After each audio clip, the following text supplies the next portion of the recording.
Some people leave a room and feel heavier than when they entered. The laughter fades, the conversations end, yet something lingers, an invisible exhaustion that settles quietly in the chest.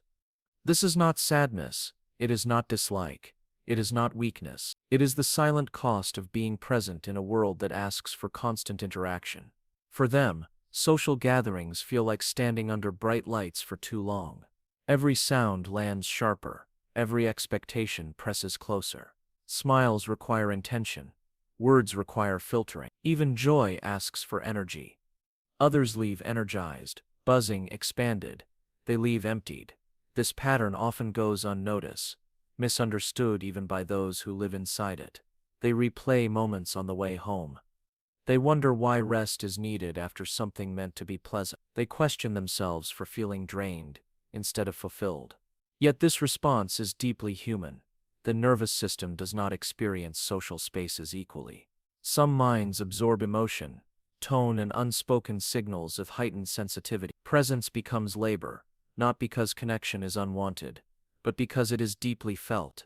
What looks like withdrawal is often recovery. What seems like distance is often restoration.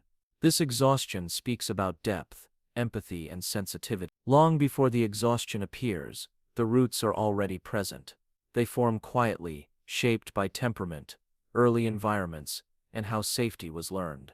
Some nervous systems are tuned to notice everything: shifts in tone, facial tension, emotional undercurrent. What others filter out arrives uninvited and stays longer. This heightened awareness is not anxiety by default, it is sensitivity. Psychology describes this as increased sensory and emotional processing. The brain remains alert in social spaces, constantly interpreting cues to maintain harmony. Mirror neurons fire more frequently, empathy deepens, boundaries soften. Over time, this creates a paradox. Connection is desired, yet it costs more. Being attuned to others requires cognitive and emotional energy. Small talk becomes effort. Group dynamics feel unpredictable. The mind stays vigilant, even in safe company. Biologically, this means prolonged activation of the nervous system. Cortisol rises subtly. Recovery is delayed. The body signals fatigue not because something is wrong, but because it has been working. This pattern is often mislabeled as introversion or social avoidance. In truth, it reflects a system designed for depth rather than volume.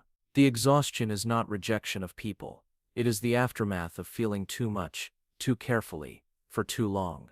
They often struggle with an inner conflict. One part longs for connection, warmth, shared moments. Another part braces for the cost.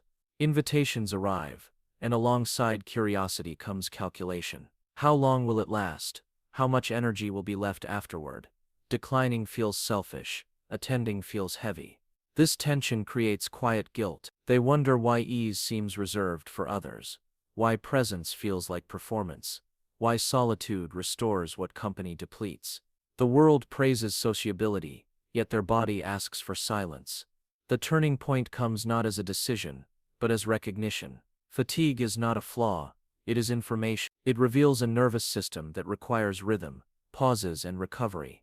It signals a need for spaces where nothing must be offered in return. Healing begins when permission replaces resistance, when rest after connection is honored, not judged, when solitude is reframed as integration, not escape. Energy slowly returns when it is no longer forced.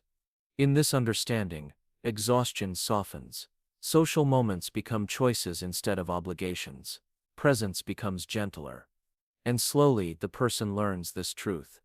Sensitivity is not something to overcome, it is something to hold with care. Quietly, it reshapes how connection and rest coexist within them peacefully. Not all exhaustion comes from doing too much.